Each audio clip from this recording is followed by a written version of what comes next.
Happy birthday Pawan Kalyan అన్న. పవన్ కళ్యాణ్ గారు పుట్టినరోజు ఉందన్న 2వ తారీఖు.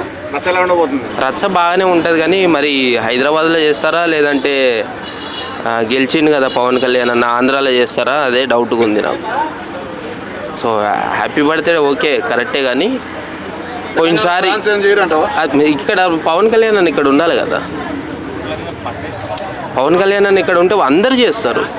మా ఫ్రెండ్స్ గిటే చేస్తారు, ఎంతోమంది కేక్ తెచ్చి కట్ చేసి పవన్ కళ్యాణ్ అన్న బర్త్డే అని ఇష్యూ ఫ్యాన్స్ కంపల్సరీ చేస్తారు. కానీ పవన్ కళ్యాణ్ అన్న ఉంటే కొద్దిగా బాగుంటుంది కదా. మేము ఒక దగ్గర అంతా ఒక హాల్లో అందరు ఉండి పవన్ కళ్యాణ్ అంతా ఫ్యాన్స్ అందరు ఉండి కేక్ కట్ చేసి పవన్ కళ్యాణ్ అన్న వస్తే చూసి వెళ్తారు కదా, అభిమానం అట్లా ఉంటుంది కదా.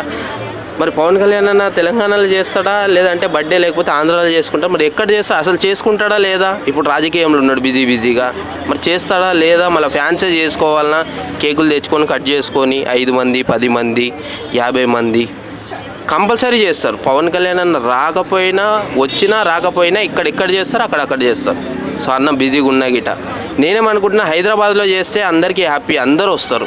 పవన్ కళ్యాణ్ అన్న ఫ్యాన్స్ వస్తారు, ఇతర వాళ్ళు గిట్ట వస్తారు. సో ఏపీ వాళ్ళు కూడా ఈరోజు చేసుకోవాలంట 100% రావాలి. ఎందుకంటే హైదరాబాద్ గిట్ట చూసి వెళ్తారు వాళ్ళు గిట్ట. ఏపీలో ఉన్న వాళ్ళు హైదరాబాద్ గిట్ట చూస్తారు. సో ఇక్కడ అయింది పవన్ కళ్యాణ్ అన్న బర్త్డే చూసిండ్రు, చూసేసి హైదరాబాద్ తిరిగేసి పోతారు. ట్యాంక్ బోర్డు కానీ లేకపోతే ఇట్లాంటివి చాలా ఉన్నాయి, అట్లా చూసి వెళ్తారని హైదరాబాద్లో పెట్టాలని నా కోరిక.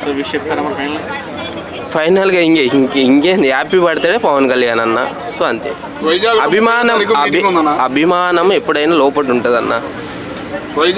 పవన్ కళ్యాణ్ అన్నకి విష్ చేయరా లేకపోతే ఏంది హ్యాపీ బర్త్డే అని చెప్పరా అనే అభిమానం లోపల ఉంటుంది, అదొక్కటి చాలు.